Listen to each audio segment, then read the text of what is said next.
Alright, we're going to look at the third type of problem when we solve problems in Cartesian 3D.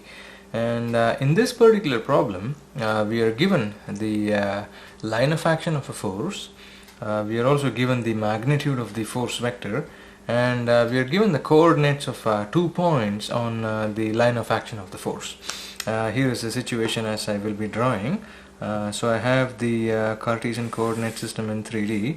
So this is x, this is y, and then I have the z direction, right hand rule. This is x, this is y, and this is z. I'm going to extend the y and the x axes in their negative directions as well. So here is one, and then here is the other. Right, so that's a negative x, and now I'm going to draw a line. This line I'm going to draw in red color. You will see that this line starts from a point on the xy plane and then goes all the way to space. Okay, and we're going to call the points here as the point A, and this point I'm going to call it as point B, and then a force vector exists along this line of action. Here is the force vector. This force vector, let's call it as force vector F, and so F shown in slightly darker colors. We will call this by its magnitude, which is 300 pounds. Alright, then we are also given some information regarding where the points A and B are located, and here are the locations for the points A and B. So first I'll mark the location of point B. From here I'm going to drop a perpendicular onto the xy plane, and then I see some distances given to me. So there is one distance that is given right there, and then there is one more distance that is given right there. And then the height above the xy plane that the point B is existing is this little height here, and so this is going to be 2 inches. This is also 2 inches, and this height here is given to us as 3 inches, which means the coordinates of the point B, if I can write it out here, these will be, if I look at the directions, I see that the point B is along the negative x direction, along the positive y direction, and along the positive z direction. So this is going to be -2, +2, and 3 inches along the x, y, and z directions respectively. And then I also have the dimensions where the point A is located. I have this as 3 inches along the y direction, as will be marked here. So this is 3 inches for the point A, and then the distance of point A along the x-axis, which I'm going to show here. So I'm going to slightly extend this right there, and then all the way on to the x-axis, the distance is given as 4 inches. Alright, so coordinates of point A. This is a point on the xy plane. As you can see, it does not have a z height dimension attached to it. So along the x-axis, this is in a positive x direction. As you can see, this is the origin right here, so let's call it as the origin O. Along the positive x direction, this is at a distance of 4 inches. Then along the negative y direction, so this is going to be -3, and then it's on the xy plane, so this is going to be 0 in the z direction. Alright, so what are the things we need to do first of all? We need to find out the force vector F in its Cartesian form. Okay, so we will express F as a Cartesian vector.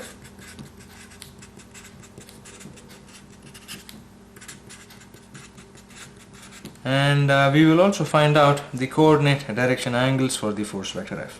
Okay, so for the force vector F, find out alpha, find out a beta, and find out gamma. Which means that we first have to find a way of writing the force vector F in terms of its components along the x, y, and z directions, and then later on, once we have the components, we can find out the coordinate direction angles alpha, beta, and gamma. So this is the problem. I have the force vector F, magnitude is given to me, 300 pounds, point B, point A, these are points on the line of action of the force. Okay, so A and B are on the line of action of the force. A and B are on the line of action. Typically we call this as LOA in class, line of action of the force vector F, whose magnitude is given to us as 300 pounds. Alright, so moving on. My first step is to, in most situations, I look at redrawing the problem, but in this case I think we can still work with the figure that we have in the previous page. So from the figure we have in the previous page, I have the coordinates of the points written down. So I have coordinates of the point A as 4, -3 and 0 as many inches. Then coordinates of the point B, these are -2, +2 and 3 inches respectively. I have the magnitude of the force vector as 300 pounds, and I want to find out how to write the force vector F in terms of its components. And the basic idea is the following: any force vector F can be written as a product of its magnitude and the unit vector along its line of action. Right, so for example, if I go back to the previous page, you see here, I notice that this force vector is pointing in the direction from A to B, which means that the unit vector along the line AB should be the same as the unit vector along the line of action of the force, because point A and point B of course are living on the line of action of the force F. Right, so if I can very quickly redraw this figure and relabel some of these things, we will skip the dimensions of the coordinates, points A and B. I will draw only the force F here. So I have the line from A to B if need be, so we can extend the negative x and the negative y directions as well, just to be on the safer side. So this is the positive z, the positive x and the positive y. From the previous page I have this line here which goes from point A to point B, and then I have the force vector which we will be drawing very soon. So this is the point A, this is the point B. Force vector is along this line from A to B, which means that if I look at the unit vector, so the force vector is F here, the unit vector along this line is going to be labeled as U suffix F, and this unit vector U suffix F is going to be the same as the unit vector from A to B. Why is it A to B? This is because the force is pointing from the point A to the point B. If the force were pointing in a different direction, then of course the unit vector would be changing directions. It would be from B to A if the force indeed were pointing from B to A. So in this case we know that the unit vector U suffix F is going to be the same as the unit vector from A to B. This is the important thing here. It has to be from A to B and not B to A. So this is typically where most of the mistakes are made. So this is an important point. And so once I have that idea, then I know that okay, the force vector F is now going to be the magnitude, which I know, times the unit vector along its line of action from the point A to the point B, because it is pointing along that direction.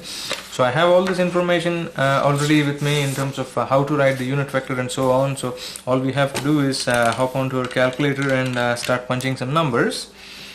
So here I have, first of all, unit vector from A to B has to be the position vector from A to B divided by the magnitude of the position vector from A to B. And this is the fundamental formula. The unit vector along any direction is the position vector divided by the magnitude of the position vector. Right? So this is the formula that we have seen in class, and I am interested in the unit vector from A to B. And so in this case I look at coordinates of A. I'm just going to rewrite it. This is the third time we are writing this down. So this is 4, this is -3 and 0, so many inches. Then I have the point B, which is -2, 2 and 3 inches. Units are very important here. If I write out the position vector R, A, B, notice how this is written.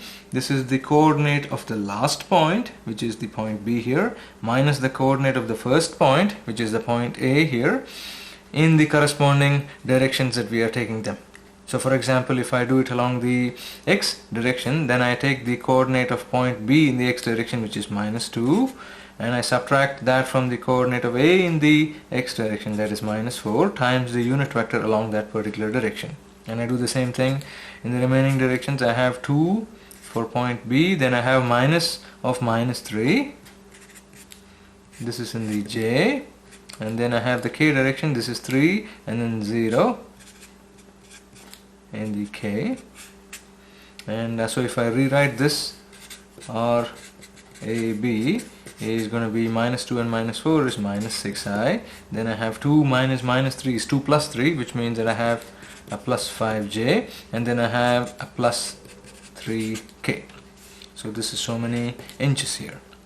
Magnitude of the position vector is nothing but the square root of the sum of the squares of its components, and so this is going to be minus 6 square, 5 square, 3 square, whole to the power 1 by 2, because we are looking at square roots here, and this can be easily found out, and this is going to be square root of 70. So R A B is going to be square root of 70, so many inches. And as you can see, the position vector has a unit of inches. The magnitude of the position vector is also in inches, which means that if I look at the unit vector, it is dimensionless. So the unit vector has to be dimensionless. Its magnitude is going to be 1, but it is pointing along a particular direction, and in this case it's going to be from A to B.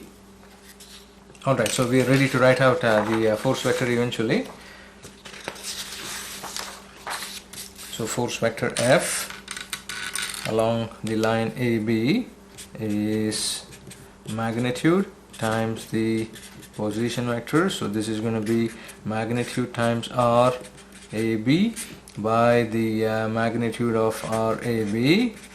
And so if I write out, so this is F is, don't forget that the force has a magnitude, this is 300 pounds, times the position vector itself, which is minus 6i, and then I have 5j, and then 3k, and this entire thing has to be divided by square root of 70. And if I simplify this, I have the force vector F in its Cartesian form, and this is a negative sign because it's 300 times minus 6 by root 70, and that's going to be minus 215.4i. Then I'm going to have 300 times 5 by root 70 in the j direction, so positive, so 179.3j, and then I have a 300 times 3 divided by root 70, that's 107.6k. I kind of missed out on writing that 6 there, but that's perfectly fine. This is so many pounds. Right, so the Cartesian form